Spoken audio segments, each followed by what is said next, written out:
Hi everyone and welcome to my YouTube channel.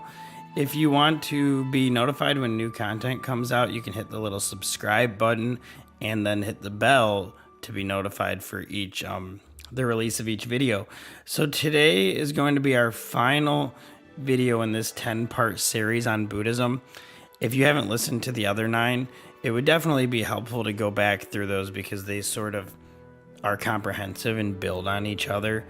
By no means do these 10 videos encompass the entirety of Buddhism, but if you listen to them all, they will give you a very, very good working and applicable knowledge of the spiritual tradition. So, what is the culmination of all of this?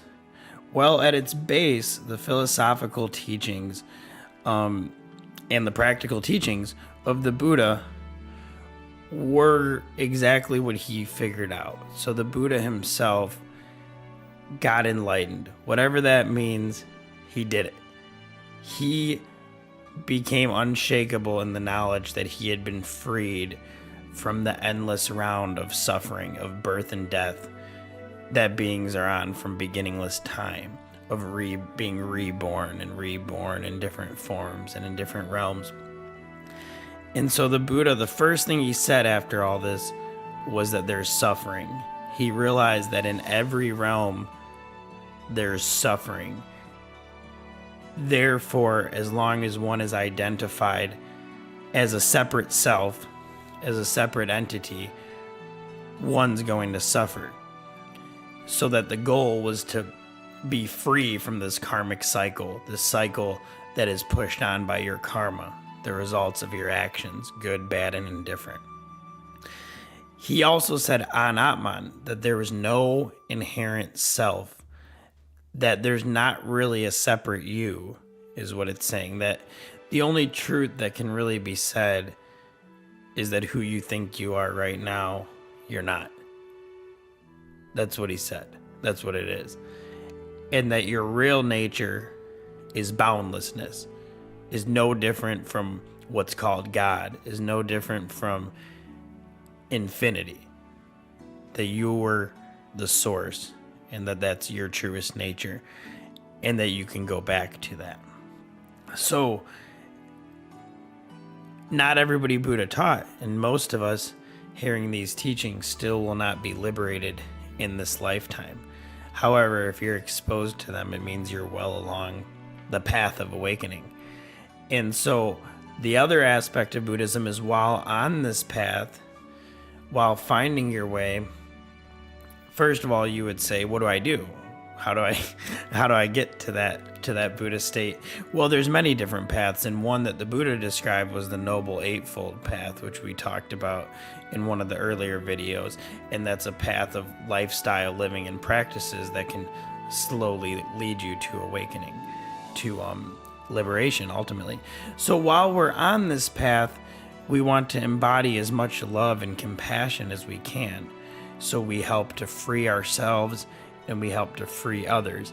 And even knowing that the inherent nature of existence is illusory, is fake, is not real, we still work to relieve suffering for the good of all beings. And it's often said in Buddhism, may all beings be happy, may all beings be free.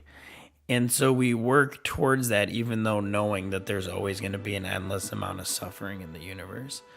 And so the bodhisattva role in Buddhism is after enlightenment has been attained, does a being just go back into the one, or does it stay in form, in worlds, being reborn in order to help liberate other beings, which are also itself?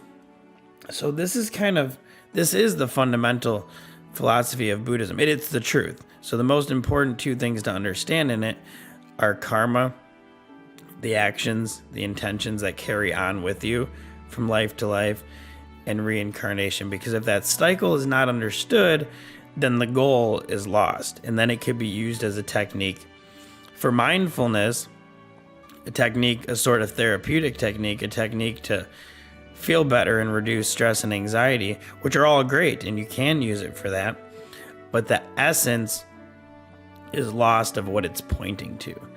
And then the last thing we have to remember is this pure Buddha land, this enlightened state, is both something that will happen at a point in time, but is also inside of our hearts every time, everywhere, always at this very moment. So it's the paradox of holding awakening on the scale of time, which is ultimately illusory, which is fake, which is part of the game, and also being just here now in the heart and realizing you are that already. You do have the Buddha nature inside you. The Dalai Lama said even birds and bees possess the Buddha nature. How much more so a human being? So the best way we can awaken is by being as present as possible in each moment. Not by thinking always that we have to be striving, but having the goal in mind and doing everything with intent to get there, however, doing it without attachment and from a present moment awareness. And through doing this, we can be most alive in the moment, most beautiful in the moment. We can serve others best and ultimately lead us to awakening. And then the goal in everything is to always be of service to other beings, to be able to help free other beings of suffering, which thereby frees ourselves as well. So this was a beautiful series, and I was really grateful to be able to create it. If anyone has any comments, questions, please leave them in the description. If there's any other topics on Buddhism you would like me to share on, please let me know. The next comprehensive series I'm going to cover is on comes out of the Hindu tradition and is Ashtanga Yoga, also known as Raja Yoga, which is written by in the Yoga Sutras, expounded by Patanjali, and is a path to awakening to our true nature, just as this path is. It's actually very similar to the Buddhist Noble Eightfold Path. So thank you for joining me on this journey. I hope you found something that can sink into your soul, that can be applied and of benefit to you.